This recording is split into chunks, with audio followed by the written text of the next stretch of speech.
livre qui traite des problèmes profonds de l'esprit. Une grande partie de l'appel que ma femme et moi avons est centrée sur le renforcement des mariages, pour les aider à avoir des relations saines. Nous parlons à de nombreux couples et l'une des plaintes les plus courantes que nous entendons ressemble à ceci. Nous ne pouvons définitivement pas nous entendre. Nous avons des arguments pour -bas, vous pouvez écrire n'importe quelle raison.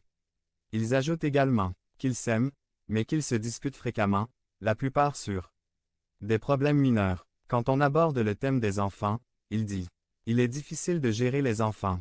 Dans ces temps-là, il y a des tensions, des difficultés de communication, etc. Ils sentent qu'ils aiment leurs enfants mais qu'ils ne peuvent pas les comprendre. La parole de Dieu a des réponses pour tous les aspects de notre vie. C'est aussi un livre qui traite des problèmes profonds de l'esprit, par exemple. L'apôtre Jacques a écrit « Si vous désirez quelque chose et qu'ils ne l'obtiennent pas, alors ils tuent. S'ils brûlent d'envie et n'obtiennent pas ce qu'ils veulent, alors ils se disputent et se battent. » Jacques 4. 2. KJV. C'est-à-dire le conflit sur les désirs et les préférences. Quelle grande sagesse. Nous trouvons ici, lorsque la façon de penser, les désirs et la vision que l'on a sont différents de ceux des autres, il est alors très facile d'entrer dans la discorde, d'autant plus si l'on ajoute à cela qu'il existe une intolérance entre les gens.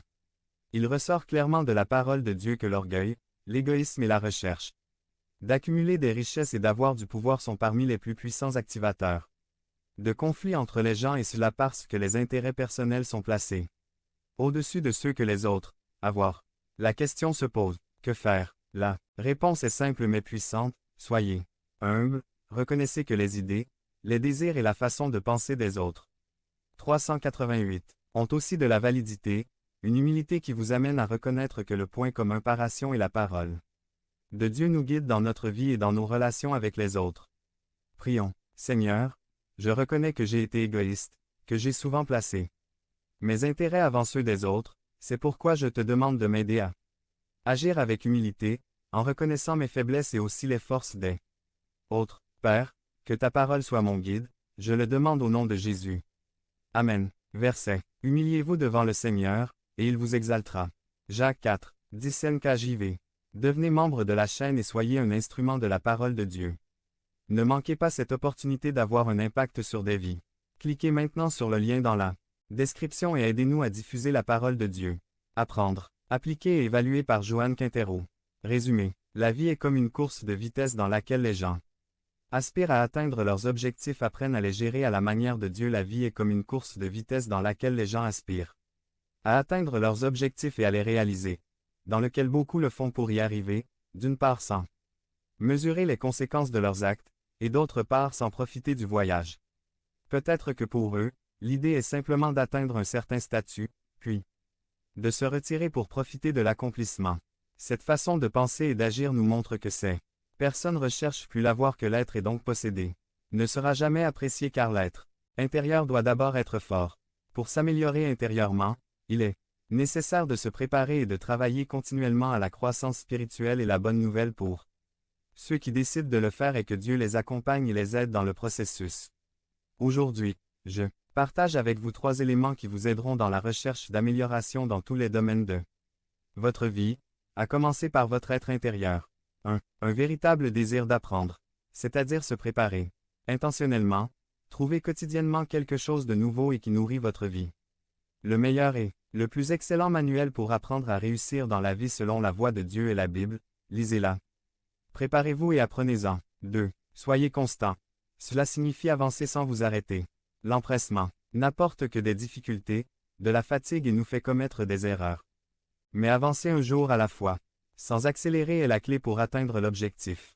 Dans les marathons, pour atteindre la ligne d'arrivée, il faut parcourir de nombreux kilomètres. Quand on les observe, on voit qu'il y en a qui partent très vite mais qui restent en chemin. D'autres, expérimentés sur ces distances, démarrent lentement et accélèrent à la fin. Ce sont eux qui gagnent les courses.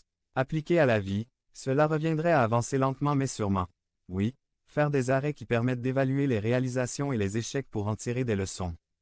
389.3. Activer ce qui a été appris, c'est-à-dire agir.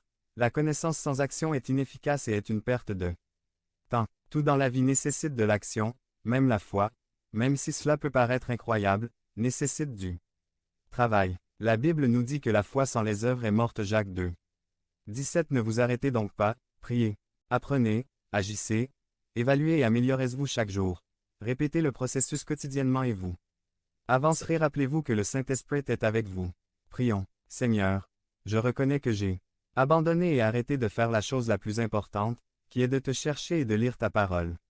Aujourd'hui, je me repens et m'engage à nouveau à apprendre de tes choses, à les mettre en pratique et à les faire sans abandonner, sachant que la récompense vient de toi, je le crois et le déclare au nom de Jésus.